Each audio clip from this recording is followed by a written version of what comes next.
దేవుడు తన పరిశుద్ధ గ్రంథములో ఏది మంచిది, ఏది మంచిది కాదు, ఏది మంచిది, ఏది మంచిది కాదు అంటే దేవుడు ఏదైతే మంచిది అని ఆయన అన్నారో అది ఖచ్చితంగా మన జీవితంలో, మన ఆత్మ సంబంధమైన జీవితంలో, మన ఆత్మీయతకు అది ఖచ్చితంగా మేలు, లేదా అది మంచిది.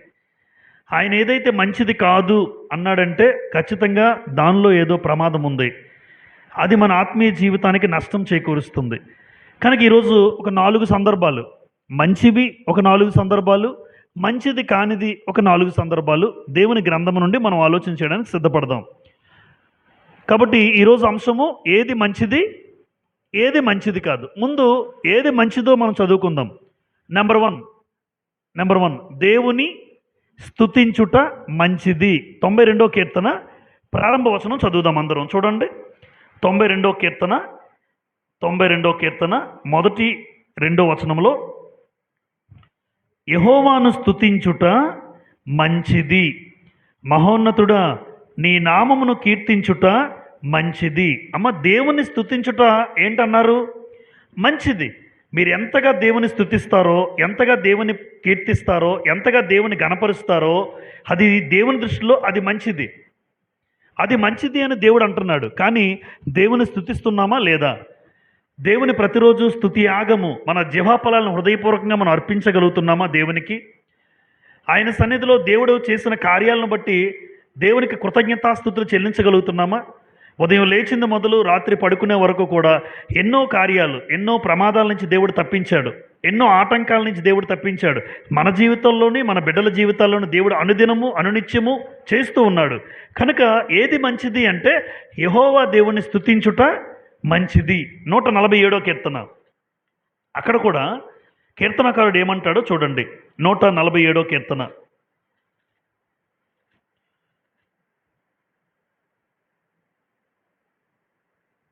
మొదటి వచనం, యెహోవాను స్తుతించుడి, మన దేవునికి స్తోత్ర గానము చేయుట మంచిది. దేవునికి స్తోత్ర గానం అంటే మనం దేవుని పాటలు పాడడం ఆయనకి ఇష్టం, ఆయనకు మనం గానం చేయడం ఇష్టం. హృదయపూర్వకంగా కొంతమంది గొంతులు తెరవరు, కొంతమంది పాటలు పాడడానికి ఇష్టపడరు, కొంతమంది అక్కడ పాడుతున్నప్పటికీ కూడా కొంతమంది పాడరు. కానీ స్తోత్ర గానము చేయుట దేవునికి చాలా మంచిది అంటున్నాడు. మన దేవునికి ఏమన్నాడు చూడండి, 2వ లైను, మన దేవునికి స్తోత్రగానము చేయుట మంచిది, అది మనోహరము, స్తోత్రము చేయుట ఒప్పిదము అన్నాడు. అంటే ఒప్పుకోవాలి, చేస్తాము అని చెప్పడం. కాబట్టి ఏది మంచిది? మొట్టమొదటిగా దేవుని స్తుతించుట మంచిది, ఆయన కీర్తించుట మంచిది, మన దేవునికి హృదయపూర్వకంగా స్తోత్రగానము చేయుట మంచిది. హెబ్రీయులకు రాసిన పత్రిక. అసలు స్తోత్రగానము అంటే స్తుతి యాగము అన్న మాట చెప్తాడు అక్కడ. హెబ్రీ 13:15లో ఈ మాట రాసుంటుంది చూడండి. హెబ్రీ 13:15లో కాబట్టి ఆయన ద్వారా మనము దేవునికి ఎల్లప్పుడూ స్తుతి యాగము చేయుదుము. స్తుతి యాగం అంటే అర్థం ఏంటో చెప్పాడు. అనగా ఆయన నామమును ఒప్పుకొనుచు జిహ్వా ఫలము అర్పించుదుము. మన నాలుకతో దేవునికి ఫలాన్ని అర్పించాలి. ఈ నాలుక లేకపోతే మాట్లాడలేం, నాలుక లేకపోతే పాటలు పాడలేం. కాబట్టి జిహ్వా అంటే నాలుక. ఈ నాలుకతో దేవునికి ఫలాన్ని అర్పించడం అంటే స్తోత్రగానం చేయడం, లేదా స్తుతి యాగము చేయడం, దేవునికి పాటలు పాడడం. కాబట్టి ఏది మంచిది అంటే దేవుని స్తుతించాలి, హృదయపూర్వకంగా దేవునికి పాటలు పాడాలి, ఖచ్చితంగా గొంతులు తెరవబడాలి. నా నాలుక ద్వారా దేవుని స్తుతించాలి. ఎందుకంటే దేవుడు అది కోరుతున్నాడు, అది మంచిది అన్నాడు. ఆయన మంచిది అన్నాడంటే ప్రతిరోజు నేను దేవునికి పాటలు పాడుతూ, కీర్తిస్తూ, స్తుతిస్తూ ఖచ్చితంగా ఉండాలి. ఇది ప్రతి క్రైస్తవుడి యొక్క విధి. ప్రతిరోజు దేవునికి స్తుతులు ఖచ్చితంగా చెల్లిస్తూ ఉండాలి. కనుక ఏది మంచిది అంటే దేవునికి స్తోత్ర గానము చేయుట మంచిది. ఇక్కడ స్తుతి యాగము అన్నాము. స్తుతి యాగం చేసేవాడు ఏం చేస్తాడో తెలుసమ్మా? 50వ కీర్తన 23వ వచనంలో ఉంటుంది చూడండి. స్తుతి యాగం అర్పించేవాడట దేవుని మహిమపరచుచున్నాడు అని ఉంటుంది. 50వ కీర్తన 23వ వచనం, స్తుతి యాగం అర్పించువాడు నన్ను మహిమపరచుచున్నాడు. అంటే నువ్వు పాటలు పాడితే ఎవరికి మహిమ? దేవునికి మహిమ. నువ్వు హృదయపూర్వకంగా నీ గొంతు, నీ నోరుతో, నీ నోటితో, నీ నాలుగుతో ఫలాన్ని అర్పిస్తే దేవుడు మహిమపరచబడతాడు. చాలామంది గొంతులు కేకలేస్తారు, దేవునికి మహిమపరచబడిన గాక అవడు. ఆయనకు మహిమ కలగదు. ఎంత గొంతు చించుకున్నా కలగదు. ఏం చేస్తే కలుగుతుంది? ఒక పద్ధతి, నేను హృదయపూర్వకంగా పాటలు పాడితే, నేను హృదయపూర్వకంగా దేవుని స్తుతిస్తే అది మంచిది. తద్వారా దేవుడు మహిమపరచబడతాడు. కనుక దేవుడు మహిమపరచబడ్డానికి ఈరోజు భూమి మీద మనందరం ఉన్నాం. నా ద్వారా దేవుడు మహిమపరచబడాలి, మీ ద్వారా దేవుడు మహిమపరచబడాలంటే ఒక భాగము, ఒక ఉద్దేశం ఏంటంటే మీరు దేవుని స్తోత్రించండి, స్తుతించండి, కీర్తనలు పాడండి. అలా చేస్తే అది మంచిది. దేవుడు మహిమపరచబడతాడు. నెంబర్ 1. నెంబర్ 2, అందరి కొరకు ప్రార్థించుట మంచిది అన్నాడు. అందరి కొరకు. గుడికి వెళ్తారు కొంతమంది అన్యులు, హిందూ సహోదరులు, హైందవ సహోదరులు గుడికి వెళ్తారు. అందరి కోసం కోరుకుంటారా, వాళ్ళ కుటుంబాల కోసం కోరుకుంటారా? జనరల్గా నేను అక్కడి నుంచి వచ్చాను కనుక వెళ్ళాను, కొబ్బరికాయ కొడతాను, నేను బాగుండాలి, నా భార్య బాగుండాలి, నా పిల్లలు బాగుండాలి, మా కుటుంబస్తులు బాగుండాలి, నాకు మంచి ఉద్యోగం రావాలి, నేను మంచి స్థాయిలో ఉండాలి. జనరల్గా పక్క వాళ్ళ గురించి ప్రార్థన చేసే అంత ఆలోచన రాదు, ఎక్కువ మందికి ఉండదు. ఒకవేళ అన్య సహోదరులు చేసేవాళ్ళు ఉండొచ్చు, కానీ జనరల్గా మనం ఏం చేస్తామంటే నా గురించి స్వార్థంగా, నా కోసం, నా పిల్లలు, నా కుటుంబం, నా బ్రతుకు, నా జీవితం, నేను ఎలా ఉండాలి, నేను బాగుండాలి, ఒక మంచి జీవితం పొందుకోవాలి అన్న విధానమే ఉంటుంది.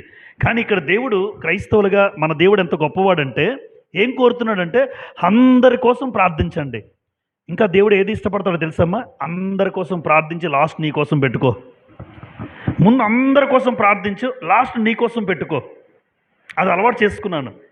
ప్రతిరోజు ఉదయం లేచినప్పుడు 3 గంటలకి అందరి కుటుంబాలు అయిపోయిన తర్వాత లాస్ట్ నా కుటుంబాన్ని పెట్టుకుంటాను. ఒక అలవాటు అయిపోయింది. అందరి కోసం ప్రార్థించాలి. పేరు పేరున, ప్రతి ఒక్క పేరు పేరున మన సంఘంలో ఎంతమంది అయితే ఉన్నారో సుమారు 2 గంటలు పడుతుంది. 1.5 నుంచి 2 గంటల మధ్య ఒక్కొక్కసారి మారుతూ ఉంటుంది. ఇలా చేస్తూ ఉంటే అందరి కోసం ప్రార్థన చేసి దేవుడు అది మంచిది అన్నాడు, నేను కంటిన్యూ చేస్తున్నాను. ఎందుకంటే ఆయన మంచిది అన్నాడంటే ఖచ్చితంగా నాకు మేలు, నా కుటుంబానికి మేలు. అందరి కోసం ప్రార్థన చేస్తే దేవుడు ఆలోచించడమ్మా, అరే వీళ్ళ కోసం స్వార్థంగా అడగలేదే, ఆవిడ బాగుండాలి, వీరు బాగుండాలి, వాళ్ళ పిల్లలు బాగుండాలి, వాళ్ళ కుటుంబాలు బాగుండాలి, ఆ బిడ్డలు పాస్ అవ్వాలి, మంచి స్థాయికి రావాలి అని అందరి కోసం ప్రార్థన చేస్తే దేవుడు నా కోసం ఆలోచించడా? దేవుడు నా కుటుంబం కోసం ఆలోచించడా? నువ్వు అందరి కోసం చేస్తే, నువ్వు అడిగినా అడగకపోయినా నీ కోసం కూడా దేవుడు చేస్తాడు. తిమోతికి రాసిన మొదటి పత్రిక 2వ అధ్యాయం. తిమోతికి రాసిన మొదటి పత్రిక 2వ అధ్యాయం చూడండి. 2వ అధ్యాయం మొదటి వచనం నుండి చదువుదాం. మనము సంపూర్ణ భక్తియు మాన్యతయు కలిగి నెమ్మదిగాను సుఖముగాను బ్రతుకు నిమిత్తం అన్నిటికంటే ముఖ్యముగా, మాట చూడండి, అన్నిటికంటే ముఖ్యముగా మనుషులందరి కొరకు అన్నాడు, తర్వాత రాజుల కొరకు, తర్వాత అధికారులందరి కొరకు, తర్వాత విజ్ఞాపనములు, ప్రార్థనలు, యాచనలు, కృతజ్ఞతాస్తుతులు చేయవలనని హెచ్చరించుచున్నాను. 3వ వచనం ప్రారంభం. ఇది మంచిదియు మన రక్షకుడుకు దేవుని దృష్టికి అనుకూలమైనదియునై ఉన్నది. అంటే దేవునికి ఏది మంచిది అంటున్నాడంటే అందరి కోసం, మనుషులందరి కోసం ప్రార్థన చేయి. అందులో కేటగిరీస్ ఇచ్చాడు. రాజులు ఉంటారు, అధికారులు ఉంటారు, మన పరిపాలించే నాయకులు ఉంటారు, ఎవరో ఒకరు, అందరి కోసం. ఇందులో రాజులు, అధికారులు, అనేక మంది సహోదరులు, అన్నదమ్ములు, అక్కచెల్లెలు, సంఘస్థులు కాని వాళ్ళు, ఆయా దేశాల వాళ్ళు, ఆయా ప్రాంతాల వాళ్ళు, ఇలా దేశం అంతటి కోసం, రాజుల కోసం, పరిపాలిస్తున్న అధికారుల కోసం ప్రార్థన చేయమని దేవుడు అది మంచిది అన్నాడు. అది మంచిది. కాబట్టి అందరి కోసం ప్రార్థిస్తే దేవుడు నీ జీవితాన్ని చూస్తాడు చాలా అద్భుతంగా. నీ కుటుంబం, నీ బ్రతుకు చాలా బాగుంటుంది. ఎందుకంటే అందరి కోసం అందరూ ప్రార్థించరు, తక్కువ మంది ప్రార్థన చేస్తారు. క్రైస్తవులు అయినప్పటికీ కూడా అందరి కోసం ప్రార్థన చేసే సమయం ఎవరు ఇవ్వగలుగుతున్నారు చెప్పండి ఓపెన్గా? అందరి కోసం ప్రార్థన చేసే పరిస్థితి తక్కువ మందిలో ఉంటుంది. సేవకుడు ఖచ్చితంగా చేస్తాడు. విశ్వాసులుగా మనం కూడా మన తోటి సహోదరుల కోసం, సంఘస్థుల కోసం, వారి అక్కర్ల కోసం, వారి అనారోగ్య పరిస్థితుల కోసం నేను కూడా మరొకరి గురించి చేయగలిగితే దేవుడు అది మంచిదిగా చూస్తాడు. ఏదైతే దేవుడు మంచిది అన్నాడో అది నువ్వు చేస్తున్నావని దేవుడు ఆనందపడతాడు. అందుకోసం ఏది మంచిది? అందరి కోసం ప్రార్థిద్దాం. మనం పరిపాలిస్తున్న వాళ్ళు, మన తోటి సహోదరులు, చుట్టుపక్కల వాళ్ళు, ఇరుగు పొరుగు వాళ్ళు, మన ప్రాంతం వాళ్ళు, దేశాల కోసం యుద్ధాలు జరుగుతున్నాయి. ఆయా దేశాలు యుద్ధాలు జరగకుండా సమాధానం కోసం, ప్రతి విషయం కోసం ప్రార్థన చేస్తే దేవుడు చాలా ఆనందపడతాడండి. ఎందుకంటే ఇది మంచిది అన్నాడు. కాబట్టి ఎప్పుడు ప్రార్థన చేసినా అందరి కోసం ప్రార్థన చేసి లాస్ట్ మన కోసం చేసుకుందాం. దేవుడు ఖచ్చితంగా మన ప్రార్థన ఆలకించి అనేక మంది జీవితాల్లో మంచి చేస్తాడు, మంచి జరుగుతుంది, తద్వారా మనం ఆనందపడతాం. పలానా చెల్లి ఆనందంగా ఉంటే నాకు ఆనందమే కదా, పలానా అన్నదమ్ముడు సంఘంలో ఆనందంగా ఉన్నాడు, వాళ్ళ బిడ్డలందరూ జీవితాలు బాగున్నాయంటే చాలా ఆనందం, ఆ కుటుంబాలు కట్టబడ్డాయంటే చాలా ఆనందం. ఎందుకంటే వాళ్ళ ఆనందాన్ని నీ ప్రార్థనలో పెడుతున్నావు అంటే ఖచ్చితంగా దేవుడు నీ జీవితంలో ఆనందంగా మారుస్తాడు భవిష్యత్తులో. నెంబర్ 3, ఏది మంచిది అంటే హృదయము స్థిరపరచుకొనుట మంచిది. హృదయము చాలా ప్రమాదకరం. హృదయాన్ని ఏం చేసుకోమంటున్నాడు దేవుడు? ఎందుకంటే హృదయాన్ని స్థిరంగా ఉండదు. ఇక్కడ ఉన్నాను కానీ నా ఆలోచనలన్నీ మారిపోతాయి. ఒక మాట ఉంది ఇంగ్లీష్లో, ఒక మాట, బాడీ ప్రెసెంట్ మైండ్ ఆబ్సెంట్. అంటే బాడీ ఇక్కడే ఉంటాడు, మనిషి ఎక్కడెక్కడో తిరుగుతుంటాయి ఆలోచనలు. మనిషి అయితే ఇక్కడే ఉన్నాడు, కానీ అది ఉపయోగం ఏముంది? టీచర్లు అంటుంటారు స్కూల్లో, ఆడేం వినలేదు, ఏరా ఇంతవరకు ఏం పాఠం చెప్పాను చెప్పరా అంటే ఆడు చెప్పలేడు. ఏరా నువ్వు ఇక్కడే ఉన్నావా ఏంటి, బాడీ ఇక్కడే ఉన్నావు, మైండ్ ఎక్కడుంది అంటాం. అంటే బాడీ ఇక్కడే, మైండ్ ఇక్కడ లేదు. హృదయాన్ని ఎప్పుడు కూడా మనిషి హృదయం గురించి ఏమన్నాడమ్మా? ఇర్మియా గ్రంథం 17:9లో, ఇర్మియా 17:9లో హృదయం అన్నిటికంటే ఘోరమైనది, అది ఘోరమైన వ్యాధి కలది అన్నాడు, అది మోసకరమైనది అన్నాడు. ఎందుకు అంటే అసలు హృదయాన్ని మన కంట్రోల్లో మనం ఉంచుకోవడం చాలా కష్టం. మనిషి అయితే ఇక్కడ ఉంటాం కానీ ఆలోచనలు మారిపోతుంటాయి, ఉద్దేశాలు మారిపోతుంటాయి, హృదయము చెడు తలంపులతో కూడుకున్న అవకాశాలు కూడా ఉంటాయి. అందుకని హృదయం స్థిరపరచుకోవాలి. హెబ్రీలకు రాసిన పత్రిక 13వ అధ్యాయం ఒక మాట, హెబ్రీ 13:9 చూడండి. హెబ్రీ 13:9, నానా విధములైన అన్య బోధల చేత త్రెప్పబడకుడి, భోజన పదార్థములను బట్టి కాక కృపను బట్టియే. తర్వాత మాట, హృదయము స్థిరపరచుకొనుట మంచిది. హృదయము స్థిరపరచుకొనుట మంచిది. ఎప్పుడు హృదయం స్థిరంగా ఉండాలటమ్మా. ఇశ్రాయేలు జీవితంలో ఏం జరిగిందో మీకు ఒక సంఘటన చెప్తాను. అరణ్య మార్గంలో ఇశ్రాయేలు నడుస్తూ ఉన్నారు, దేవుడు నడిపిస్తూ ఉన్నాడు. ఉదయం మేఘస్తంభం, రాత్రి అగ్నిస్తంభంగా ఇశ్రాయేలును ఆ కానానుకు నడిపిస్తూ ఉండగా మధ్యలో ఇశ్రాయేలు జీవితాల్లో దేవుడు వాళ్ళ హృదయాలు చూశాడట. అసలు వీళ్ళ హృదయం నిజంగా నా మీద ఉందా? ఎందుకంటే ఈ పాలు తేనెలు ప్రవహించే దేశానికి తీసుకెళ్తున్నాడు దేవుడు, ఒక మంచి దేశాన్ని ఇస్తున్నాడు. అయితే వీళ్ళ హృదయాలు ఎలా ఉన్నాయంటే, వాళ్ళ హృదయాలు ఎలా ఉన్నాయో 78వ కీర్తన 36వ వచనం చూడండి. వాళ్ళ ఎప్పుడు దేవుడు ఆ రోజే కాదు, ఈ రోజే కాదు, ఏ రోజైనా దేవుడు హృదయాన్ని చూస్తాడమ్మా. మీ అందరికీ చెప్పాను చాలాసార్లు, హృదయాన్నే దేవుడు లక్ష్య పెడతాడు. చదువుదాం 78:36.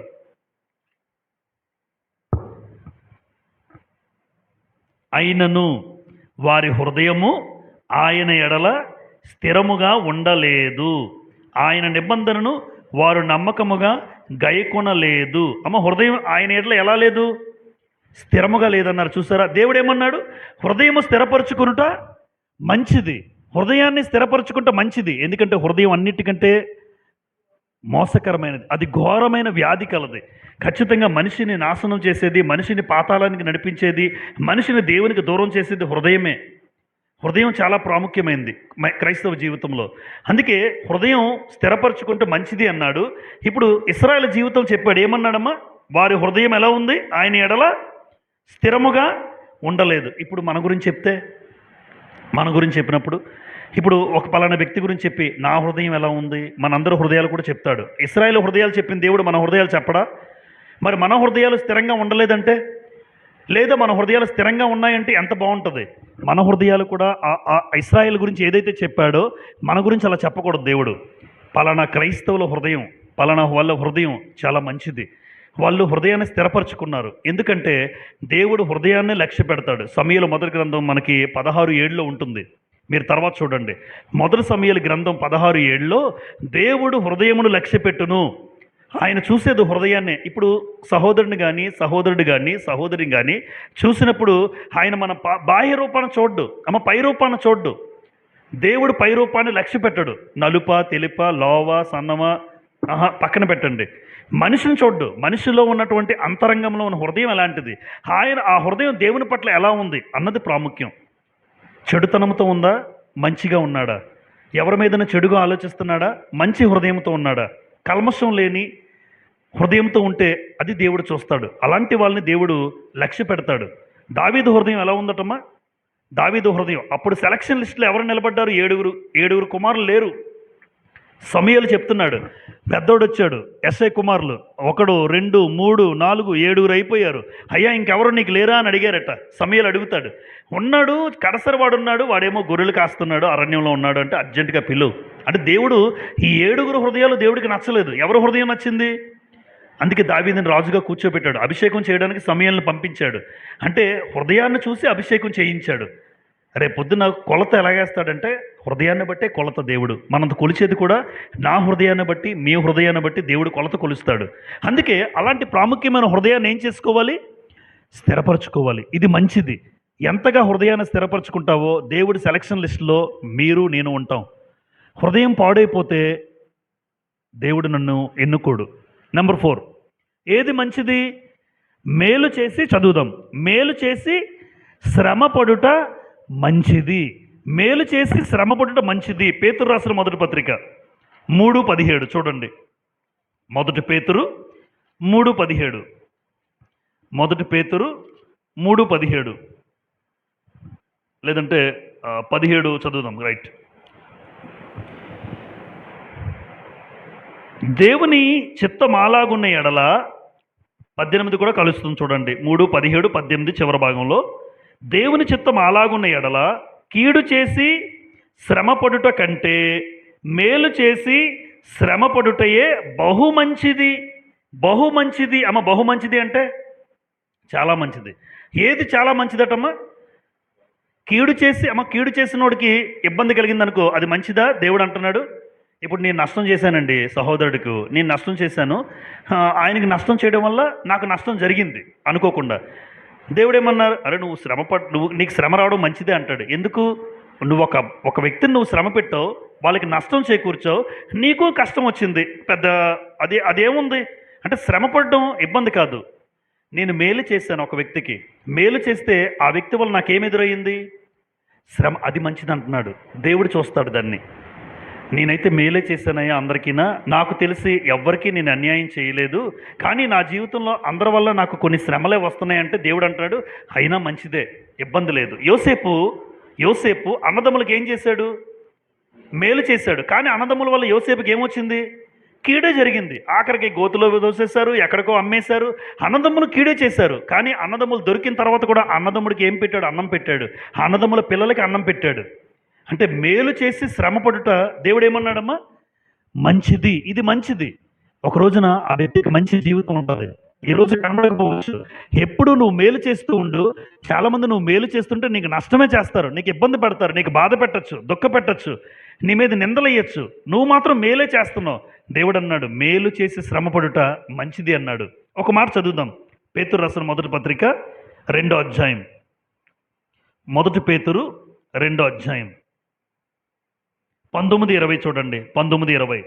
ఎవడైనను అన్యాయముగా శ్రమ పొందుచు దేవుని గూర్చిన మనస్సాక్షి కలిగి దుఃఖము సహించిన ఎడల అది హితమగును. తప్పిదమునకై దెబ్బలు తిన్నప్పుడు మీరు సహించిన ఎడల మీకేమి ఘనము? మేలు చేసి బాధపడినప్పుడు మీరు సహించిన ఎడల అది దేవునికి హితమగును. ఇందుకు మీరు పిలువబడితిరి. అంటే మేలు చేసి బాధపడుతున్నాడు. ఉంటారు కదమ్మా, నేనైతే మేలే చేశాను కానీ నాకు బాధ కలుగు చేసిన వాళ్ళు ఉన్నారు. మేలు చేసినా నీకు బాధ కలుగుతుందా? అయితే దేవుడు అన్నాడు నీకు అది మంచిదే, నేను చూసుకుంటాను. దేవుని దృష్టిలో అది మంచిది. ఎందుకు అంటే మీరు అందుకోసం పిలువబడ్డారు.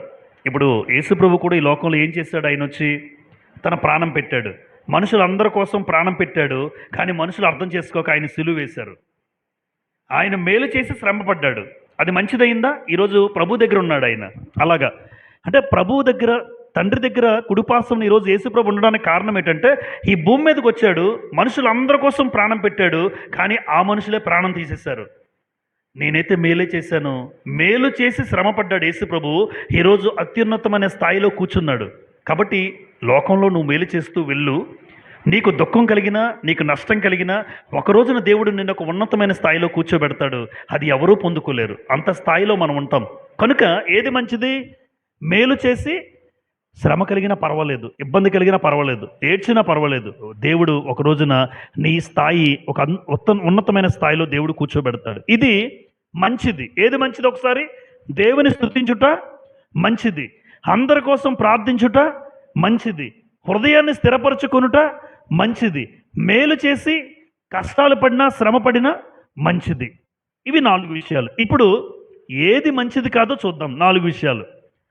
ఏది మంచిది కాదు, దేవుడు గ్రంథములో ఏది మంచిది కాదు అన్నాడంటే, నెంబర్ 1, నరుడు ఒంటరిగా ఉండుట మంచిది కాదు. ఆదికాండం 2వ అధ్యాయం.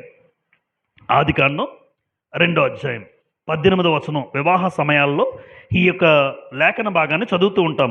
ఆదికాండం 2:18. మరియు దేవుడైన యెహోవా నరుడు ఒంటరిగా ఉండుట మంచిది కాదు, వానికి సాటి అయిన సహాయము వాని కొరకు చేయుదును అనుకునేను. అమ్మ, దేవుడు ఏది మంచిది కాదన్నాడమ్మా? అంటే ఇప్పుడు నరుడు అంటే మానవుడు, ఒక మనిషి, మగవాడు. నరుడు ఒంటరిగా ఉండడం మంచిది కాదు. ఎందుకు మంచిది కాదంటే, నా వల్ల దేవుని సంకల్పం అనేది నెరవేరదు. ఎందుకంటే స్త్రీ ఉండాలి. ఇక్కడ ఆదికాండం 1వ అధ్యాయంలో మీరు చూస్తే, మీరు ఫలించి అభివృద్ధి పొంది విస్తరించండి అన్నాడు. ఎలా ఫలిస్తారు? స్త్రీమూర్తిలోనే ఆ గర్భాన్ని పెట్టాడు.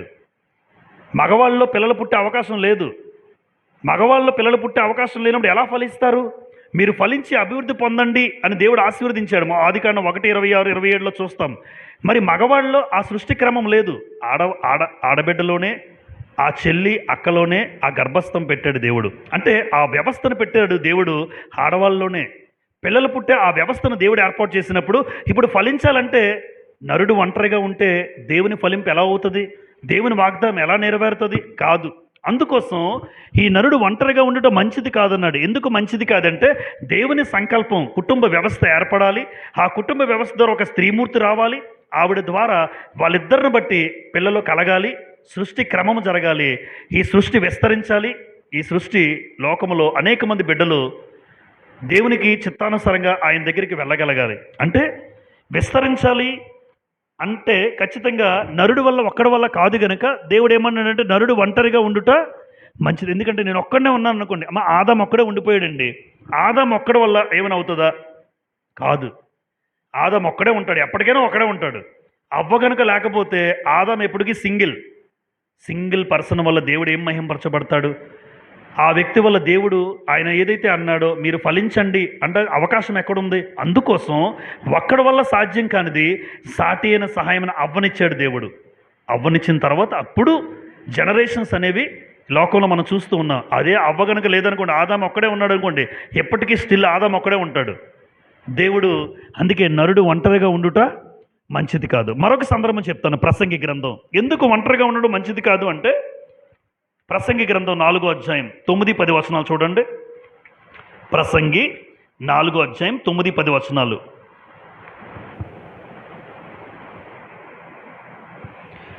ఇద్దరి కష్టము చేత ఉభయులకు మంచి ఫలము కలుగును గనుక ఒంటిగాడై ఉండుట కంటే, చూడండి, ఒంటిగాడై ఉండుట కంటే ఇద్దరు కూడి ఉండుట మేలు. 10, వారు పడిపోయినను ఒకడు తన తోడి వానిని లేవనెత్తును. అయితే ఒంటరిగాడు పడిపోతే వానికి శ్రమయే కలుగును, వాని లేవనెత్తువాడు లేకపోవును. ఇద్దరుంటే ఏమవుద్దంటే, భర్త భార్య అనుకోండి ఉదాహరణకి. భర్తకు భార్య, భార్యకేమో భర్త. ఒకళ్ళు దుఃఖం కలిగిన నేనున్నానండి అంటది ఆవిడ. కొన్ని సందర్భాల్లో తన ధైర్యాన్ని బట్టి. మీరేం టెన్షన్, ఎందుకంటే భర్త విపరీతమైన ఒత్తిడితో గురైపోయిన సందర్భాలు ఉంటాయి. నాకు ఉంటాయి, మీకు ఉండొచ్చు. ఆ ఒత్తిడి గల పరిస్థితుల్లో ఆ సమయానికి ఆలోచన రాకపోతే కొన్నిసార్లు భార్య చెప్తుంటుంది ఆలోచన, ఇలా చేస్తే మంచిది కదా. ఇప్పుడు మాట్లాడడానికి ఎవరు లేకపోతే, ఒంటరిగా ఉంటే, అంటే నా బాధ పరిస్థితుల్లో ఒక్కొక్కసారి నన్ను లేవనెత్తే పరిస్థితి నా భార్యకు ఉండొచ్చు. నా భార్య కృంగిపోతే తనను లేవనెత్తే స్థితి నాకు ఉండొచ్చు. నీకు నేనున్నాను కదా, ఎవరున్నా లేకపోయినా నీకు జీవితాంతం నేను ఉంటాను, నీ ప్రతి అవసరత నేను తీరుస్తాను అనడానికి ఏదో ఒకటి. భర్త భార్య వల్లైనా, భార్య భర్త వల్లైనా ఒంటరిగా ఉంటే ఉపయోగం లేదు. దేవుడు ఎందుకు మంచిది కాదన్నాడంటే, ఒకడైతే కొన్నిసార్లు ఆత్మహత్యలు చేసుకుంటారు. నాన్న వాళ్ళు ఎవరూ లేక, తన బాధను ఎవరు చెప్పుకోవడానికి ఇష్టపడక, ఎవరు లేని పరిస్థితుల్లో ఇంకెందుకురా బాబు నాకు జీవితం అని కనబడుతుంటాయి ఫ్యాన్లో. కొన్నిసార్లు చూస్తుంటాం పురుగుల మందులు, ఏదో ఒకటి. ఎందుకంటే చెప్పుకోవడానికి ఎవరు లేరు, తన బాధను వ్యక్తపరచలేడు. ఆ ఒత్తిడిలో తను తీసుకున్న తప్పుడు నిర్ణయాల వల్ల చనిపోతూ ఉంటారు చాలామంది బిడ్డలు. అందుకే ఇద్దరున్నారనుకోండి, షేర్ చేసుకుంటారు. చూడండి, చాలాసార్లు స్నేహితులు, ఎక్కువగా భార్యాభర్తలు, స్నేహితులు ఎవరైనా తన బాధను వ్యక్తపరుచుకుంటాడు. అందుకోసం ఒకడు పడిపోయినా ఇంకోడు ఉంటాడు, లేవనెత్తుతాడు. తన పడిపోతే తిను, అది ఆ సపోర్ట్ అనేది, ఆ మోరల్ సపోర్ట్ అనేది మానవులకు ఉండాలనే ఉద్దేశంతో దేవుడు నరుడు ఒంటరిగా ఉండుట మంచిది కాదు. 2, ఏది మంచిది కాదు అంటే తెలివి లేకుండాట మంచిది కాదు. అందరికీ దేవుడు తెలివి ఉండాలని కోరుతున్నాడమ్మా. తెలివి తక్కువగా ఉండడం దేవుడికి ఇష్టం లేదు. ఆయన పిల్లలుగా నాకు ఎలా ఉండాలంటే నేను ఒక తెలివైన వాడిగా ఉండాలి. నేను తెలివి తక్కువగా, మన పిల్లలే తెలివి తక్కువగా ఉంటే మనకి నచ్చదు. ఏమంటారు? అరే బాగా చదవరా, అందరి దగ్గర నా కొడుకు తెలివైన వాడు అని చెప్పుకోవడానికి, నా కూతురు తెలివైందని చెప్పుకోవడానికి ఇష్టపడతావు. నా కొడుకు తెలివి తక్కువవాడు అంటే ఎవరికి నచ్చుతుందో చెప్పండి? ఎవరికి ఇష్టం ఉండదు. నా పిల్లలు తెలివి తక్కువలండి. అందుకే దేవుడు తెలివి లేకుండా మంచిది కాదు, మీకు తెలివి ఉండాలన్నాడు. సామెతల గ్రంథం 19:2 చూడండి. సామెతలు 19:2. సామెతలు 19:2. ఒకడు తెలివి లేకుండుట మంచిది కాదు. మంచిది కాదు అంటే మనందరికీ ఏముండాలమ్మా? తెలివితేటలు. తెలివి అనేది ఖచ్చితంగా అందరికీ వస్తుంది. దేవుడు అడిగితే దేవుడు ప్రతి ఒక్కరికి ఇస్తాడు. అయితే మనం సాధన చేయాలి. మనం కొన్నిసార్లు చదవక పక్కన పెట్టేసి ఏముందులే నిర్లక్ష్యంతో పట్టించుకోం, కానీ తెలివి అయితే దేవుడు ఇస్తాడు. అయితే ఆ తెలివిని పొందుకోవడానికి సూత్రం ఉంది. 119వ కీర్తన. ఒక వ్యక్తి తెలివిగా మారడానికి, తెలివైన వాడిగా ఉండాలంటే 119వ కీర్తన 130వ వచనం. 119, 130. నీ వాక్యములు వెల్లడి అగుట తోడనే వెలుగు కలుగును, అవి తెలివి లేని వారికి ఏం కలిగిస్తాయి? తెలివి కలిగిస్తాయి. అంటే దేవుని వాక్యమే మనందరికీ కూడా, చీకటిగా ఉన్న నా హృదయం, ఏది కూడా అర్థం కాని నా హృదయం, అసలు తెలివితేటలే లేని నా హృదయానికి ఎప్పుడైతే వాక్యం చదివానో ఆ వాక్యం వెల్లడి అవుటతో నాకు తెలివితేటలు, జ్ఞానం పెరిగింది. ఏది మంచిదో ఏది చెడ్డో ఏది విచక్షణ జ్ఞానం వస్తుంది మన బిడ్డలకి. అంటే తెలివితేటలు అనేవి కేవలం పుస్తక నాలెడ్జ్కి చూడకూడదు. మనం వాడి భవిష్యత్తులో బ్రతికే జీవిత విధానం కూడా ఎలా ఉండాలి, ఎలా ఉండకూడదు, ఏది చేయాలి, ఏది చేయకూడదు, ఏది మంచి, ఏది మంచిది కాదు, ఏది మేలు, ఏది కీడు అన్న విచక్షణ జ్ఞానం రావాలంటే దేవుని వాక్యం చదవాలి. ఆ వాక్యం చదువుతూ ఉంటే నీకు వెలుగు కలుగుతుంది. తద్వారా తెలివి లేని వారికి ఏం కలిగిస్తుంది? ఈ వాక్యం తెలివి. కనుక తెలివి లేకుండుట మంచిది కాదు అన్నాడు. నెంబర్ 3, ఏది మంచిది కాదు? పక్షపాతము చూపుట మంచిది కాదు. అమ్మ, పక్షపాతం ఎప్పుడూ చూపించకూడదు. అమ్మ, చూపించే వాళ్ళు ఉంటారా? ఉంటారు.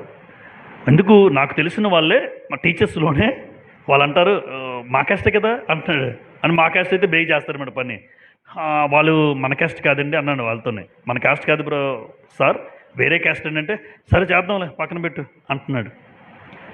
అంటే మన అనేసరికి కొంచెం జనరల్గా ఆలోచిస్తాం, కానీ క్రైస్తవులుగా మనకి ఏముండకూడదంటే అమ్మా, మన తన అన్న భేదం ఉండకూడదు. ప్రతి ఒక్కరు కూడా, సంఘస్థులందరూ కూడా మన వాళ్ళే, లోకంలో ఉన్న వాళ్ళందరూ మన వాళ్ళే. అంటే ఒక పనికి ఒక ఉద్యోగస్తుడిగా ఉన్నావు అంటే ఇప్పుడు అక్కడ మన తన అన్న భేదం చూడకూడదు. అందరికీ నువ్వు చేయాలి. ఎవరైతే న్యాయంగా ఉన్నారో, న్యాయంగా లైన్లో వచ్చిన వాళ్ళకు ముందు చేయాలి. అలా చేయరు.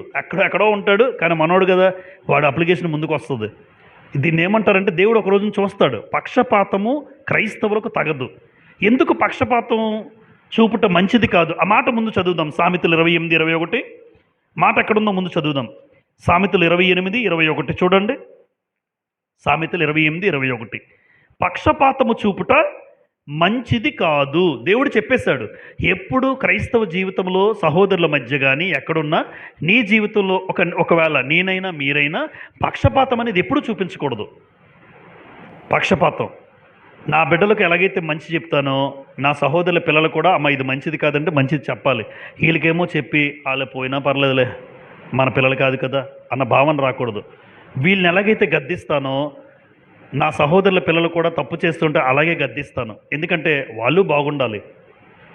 నా పిల్లలు బాగుండాలని కోరుకుని ఎంతగా వాళ్ళని గద్దిస్తానో ఎదుటివాడి పిల్లలు, మన సహోదరుల పిల్లలు, వాళ్ళకి మంచి జరగాలని కోరుకుంటే పక్షపాతం ఎప్పుడు చూపించద్దు నీ జీవితంలో. ఎందుకు పక్షపాతం చూపడం మంచిది కాదంటే దేవుడు పక్షపాతి కాడు. చూడండి, అపోస్తుల కార్యాలు 10వ అధ్యాయం. అపోస్తుల కార్యములు 10వ అధ్యాయం 34వ వచనం. అపోస్తుల కార్యములు 10:34. అపోస్తుల కార్యములు 10:34. దేవుడు ఏమని రాస్తుంది చూడండి. దేవుడు పక్షపాతి కాడని నిజముగా గ్రహించి ఉన్నాను. దేవుడు ఎవరు కాదు? పక్షపాతి కాడు. దేవుడికి పక్షపాతం లేదు. అమ్మ, ఆయన పిల్లలుగా మనకు ఉండొచ్చా? అది కోసం పక్షపాతం చూపుట మంచిది కాదు అని సామెతల గ్రంథంలో ఎందుకన్నారంటే దేవుడు పక్షపాతి కాదు. మరి ఆయనకు పుట్టిన పిల్లలుగా, ఆయన కుమారులుగా, కుమార్తెలుగా మనం కూడా ఎవరి పట్ల కూడా పక్షపాతం చూపించద్దు. తన అనే భేదం లేకుండా అందరూ మన వాళ్ళే, అందరూ మన కుటుంబమే. మన జీవితంలో ఎప్పుడు ఎదుటివాడికి పక్షపాతం లేకుండా చూడాలి. రోమపత్రిక 2:11. అక్కడ కూడా ఈ మాట రాసి ఉంటుంది చూడండి. రోమ 2:11 దేవునికి పక్షపాతము లేదు అని రాశాడు. మరలా అక్కడ కూడా పౌలు గారు, దేవునికి ఏం లేదు, పక్షపాతం లేదు. కాబట్టి ఎప్పుడు పక్షపాతం అనేది చూపించకూడదు. చివరిగా 4వది, అతిశయపడుట మంచిది కాదు. అతిశయపడుట మంచిది కాదు. కొరింథీయులకు రాసిన మొదటి పత్రిక 5వ అధ్యాయం 6వ వచనం. 1 కొరింథీ 5:6. 5వ అధ్యాయం 6వ వచనం. మీరు అతిశయపడుట మంచిది కాదు. అందరూ చూడండి అమ్మా, అతిశయం అనేది ఎప్పుడూ రాకూడదు, గర్వం అనేది ఎప్పుడూ రాకూడదు. ఒకవేళ నువ్వు బాగా పాటలు పాడచ్చు, నువ్వు బాగా వాక్యం చెప్పచ్చు, నువ్వు అందరికన్నా తెలివితేటలు నీకు ఉండొచ్చు, అందం నీకు ఉండొచ్చు, డబ్బు నీకు ఉండొచ్చు, నీవే అధికారం నీకు ఉండొచ్చు, ఉద్యోగం నీకు ఉండొచ్చు, ఎన్ని ఆధిక్యతలున్నా ఎప్పుడు కూడా ఎలా ఉండాలంటే అతిశయం అనేది ఉండకూడదు, గర్వం అనేది రాకూడదు. నాకు ఉద్యోగం వచ్చిందంటే దేవుడు నాకు భిక్షగా ఇచ్చాడు, ఆయన భిక్షగా ఇచ్చాడు, లేదంటే నాకు అర్హత లేదు, ఆయన ఇవ్వాలనుకున్నాడు, ఇచ్చాడు కనుక, ఆయన ఇచ్చాడు కనుక దేవుడి వల్ల నేను పొందుకున్నాను అంతే. అందం ఇచ్చాడా? దేవుడు నీకు అందం ఇచ్చాడు, ఆయన నాకు ఇచ్చాడు. ఒక వ్యక్తి దగ్గర పొందుకున్నామంటే గర్వం రాదు. చూడండి, కావాలంటే ఒక వ్యక్తి దగ్గర నేను పొందుకున్నానంటే గర్వం రాదు. మనంతటా మనం ఆలోచించకుండా ఉద్యోగం నేను కష్టపడి సంపాదించాను అని అనుకుంటారు. ఎప్పుడైతే అలా అనుకుంటావో నీకు గర్వం వచ్చే అవకాశం ఉంటుంది. కానీ దేవుడు నాకు ఇచ్చాడు ఉద్యోగం, దేవుడు ఈ రీతిగా డబ్బు నాకు ఇచ్చాడు. ఈరోజు మేము ఇలా సంతోషంగా ఎవరిని కూడా చేయి చాపకుండా ఒకరికి పెట్టే స్థాయిలో ఉన్నామంటే దేవుడు నీకు ఇచ్చిన అవకాశం అది.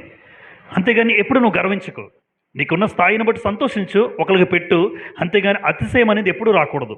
అందుకే దేవుడు ఏ స్థాయిలో ఉన్నా మనము ఎప్పుడు గర్వించకూడదు. నేనెంత, నా స్థాయి, నా శక్తి, నా బలము, నా అందం, నా అధికారం అని ఎప్పుడూ చెప్పుకోకండి. ఎందుకంటే అది మంచిది కాదన్నాడు దేవుడు. నీకు ఎంత ఉన్నా కూడా దేవుడిచ్చాడు, చేస్తున్నాను. దేవుడు జ్ఞానం ఇచ్చాడు, వాక్యం చక్కగా చెప్పగలుగుతున్నాను. దేవుడు మంచి స్వరాన్ని ఇచ్చాడు, చక్కగా పాటలు పాడగలుగుతున్నాను. అంతేగాని ఇది నా ఆధిక్యత కాదు, ఇది నా గొప్పతనం కాదు. దేవుడు నాకు ఇచ్చాడు, అది నేను చేస్తున్నాను అంతే. ఆయన ఇవ్వకపోతే నేను చేయలేను, అంతే కదమ్మా. ఆయన ఆరోగ్యం ఇవ్వకపోతే నేను ఇక్కడికి రాగలనా? ఆయన ఆరోగ్యం ఇచ్చాడు, వాక్యం చెప్పమన్నాడు, చెప్పగలుగుతున్నాను. అదే జ్వరం రావచ్చు, జబ్బులు రావచ్చు, పడుకోబెట్టచ్చు, కానీ దేవుడు కృప చూపించి నేను చెప్పమనే అవకాశం దేవుడు ఇచ్చాడు కనుక చేయగలుగుతున్నాను. ఆయన ఇస్తేనే చేయగలం, ఏదైనా కూడా ఆయన ఇస్తేనే తినగలం. ఒక మాట ప్రసంగి గ్రంథంలో మీకు తెలుసు మీ అందరికీ, ప్రసంగి 2:25లో ఆయన సెలవు లేక భోజనము చేసి సంతోషించుట ఎవరికి సాధ్యం అంటాడు. దేవుడు సెలవు లేకుండా ముద్ద కడిపినా ఆ ముద్ద నోట్లోకి వెళ్ళాలంటే ఆగిపోద్ది, గుండె అయిపోద్ది. ముద్ద కలిగి తినే లోపల గుండె అయిపోయిన వాళ్ళు చాలామంది ఉన్నారు నాకు తెలిసి. కానీ మనం ముద్ద కలుపుతున్నాం, ముద్ద నోట్లోకి వెళ్తుంది, దిగిపోతుంది, జీర్ణం చేసుకుంటున్నాం, పడుకుంటున్నాం, లేస్తున్నాం. కానీ దేవుడు ఒక మాట అన్నాడు, ఆ దేవుని సెలవు లేకుండా ఒకడు భోజనం చేసి సంతోషించడం ఎవరికి సాధ్యం అంటే, ఈరోజు మనం 3 పూట్ల తింటున్నామంటే దేవుడు హ్యాపీగా మన మీద కృప చూపిస్తున్నాడు. తినండి అన్నాడు, మీరు బాగా తినండి, సంతోషంగా ఉండండి. ఆయన సెలవు లేకపోతే ఒక ముద్ద కూడా నా నోట్లోకి వెళ్దు. అంటే ఖచ్చితంగా ఏ విషయంలో కూడా నేను అతిశయపడకూడదు, గర్వపడకూడదు.